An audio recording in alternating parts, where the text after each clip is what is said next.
परमेश्वर की लीला अपरंपार है। वो जब चाहे, जहां चाहे, कहीं भी, कभी भी, किसी भी रूप में प्रकट हो सकता है। कहते हैं, मैं रोवत हूं सृष्टि को, सृष्टि रोवे मोहे, गरीब दास इस वियोग को समझ सके ना कोई। परमेश्वर चारों युगों में प्रकट होते हैं।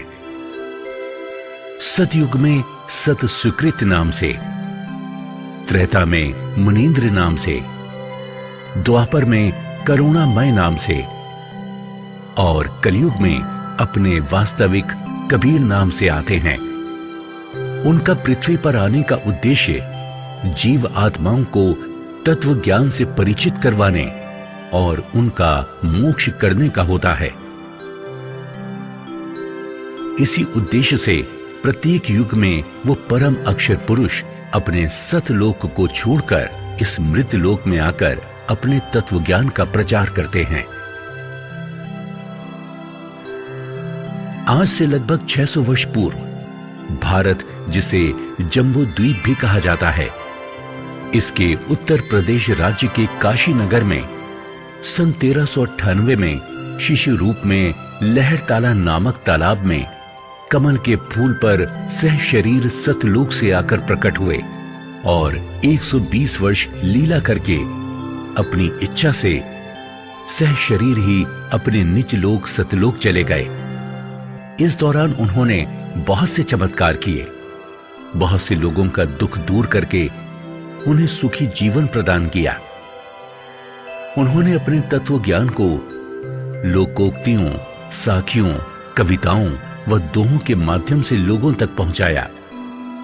वे शास्त्र अनुकूल ज्ञान दिया करते थे, जिसे सुनकर बहुत से लोग उनकी शरण ग्रहण करने लगे।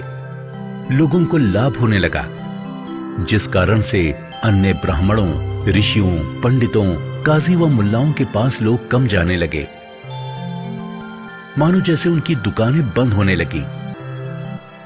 काजियों, मुल्लाओं व पंडितों और ब्राह्मणों ने ईर्ष्यावश होकर अपने अपने तरीके से कबीर परमेश्वर का विरोध करना शुरू कर दिया। ज्ञान चर्चा में जब नहीं हरा पाए तो हिंसा पर उतर आए। इतिहास गवाह है कि परमेश्वर कबीर साहिब जी को हिंदू व मुसलमान धर्म के गुरु और पीरों द्वारा कितनी पीड़ा उठानी पड़ी। उनके जीवन काल में दुष्ट लोगों ने उनका पुरजोर विरोध किया और नकली गुरु पीरों के झांसे में आकर परमेश्वर कबीर जी पर 52 बार जुल्म ढाए। उनको मारने की कोशिश की गई और उन्हीं में से एक कोशिश थी कबीर परमेश्वर जी को खूनी हाथी से मरवाने की।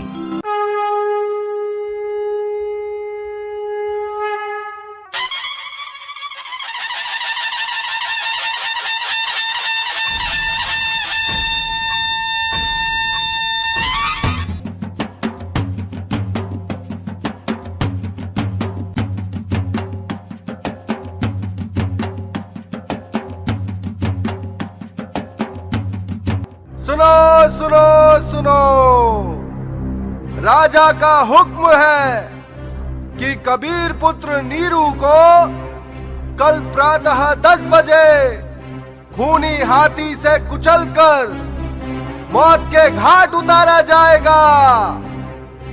इसीलिए सभी नगर निवासी सजा देखने दंडित गृह पहुंच जाए। सुनो सुनो सुनो। हाँ, राजा ने बिल्कुल सही किया। अब की बार वो नहीं बच पाएगा। हर बार बच जाता है, पता नहीं क्या जादू मंत्र जानता है। अरे राजा के पास बहुत खतरनाक हाथी है, उसे तुरंत कुचलकर मार देगा। हाँ हाँ, सही कह रहे हो। देखते हैं कल क्या होता है।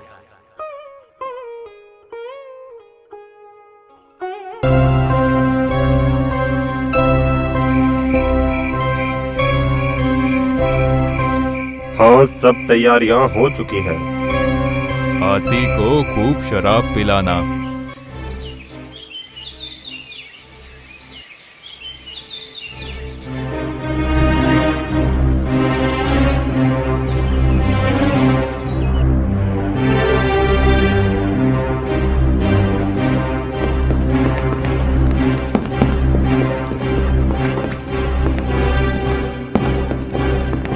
अच्छे से बांधना इस काफिर को, कहीं भाग ना जाए।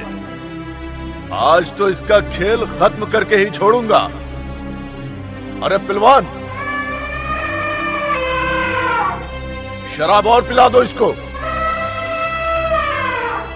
ताकि ये इस काफिर का जल्द ही काम तमाम कर दे। आज तो कबीर निश्चित ही मारा जाएगा। हाँ हाँ, आज ये जुलाहा नहीं बच पाएगा। अरे खूनी हाथी इसे तुरंत मार देगा। हाँ हाँ, वो देखो, आज तो पीलवान हाथी को शराब भी पिला रहा है। अब तो उसका बिल्कुल काम तमाम हो जाएगा। हाँ,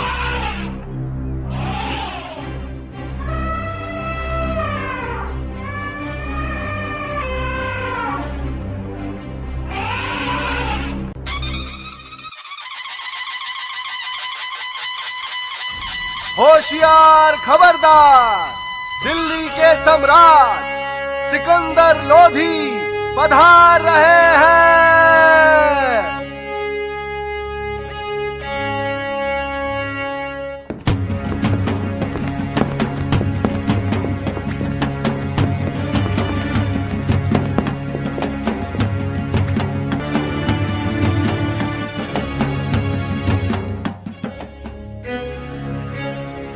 महाराज सिकंदर लोधी की जय, महाराज सिकंदर लोधी की जय, महाराज सिकंदर लोधी की जय, दिल्ली के सम्राट सिकंदर लोधी की जय हो। आज की दंड प्रणाली शुरू की जाए।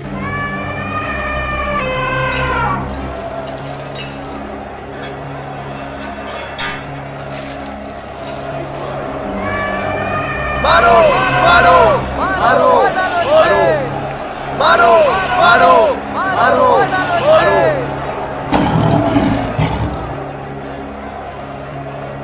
अबे क्या कर रहा है काफिर की औलाद? हाँ हाँ, ले जाकर दोबारा कुचलवा दे इसको। मारो मारो मारो मारो मारो मारो।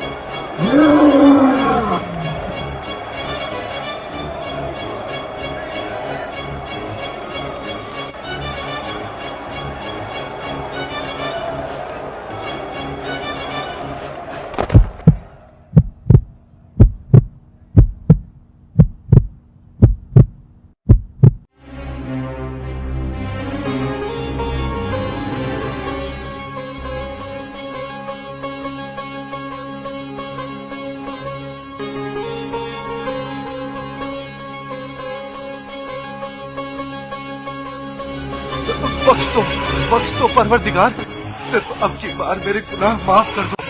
आप ही अल्लाह हैं, मुझे बख्श दो। मेरे से भारी भूल हो गई है कि मैं आपको पहचान न सका। आप स्वयं अल्लाह पृथ्वी पर आए, मुझे बख्श दो, मुझे बख्श दो।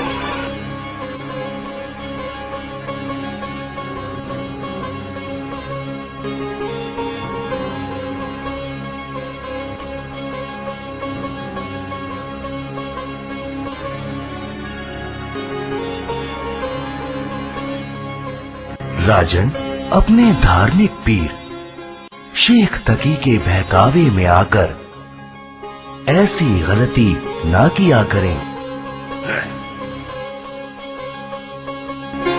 मैं सतलोक से तुम्हारे लिए ही तो आया हूँ। शेख तकी तो मूर्ख है, परंतु आपको तो ज्ञान है बच्चा। चलो ठीक है, माफ किया।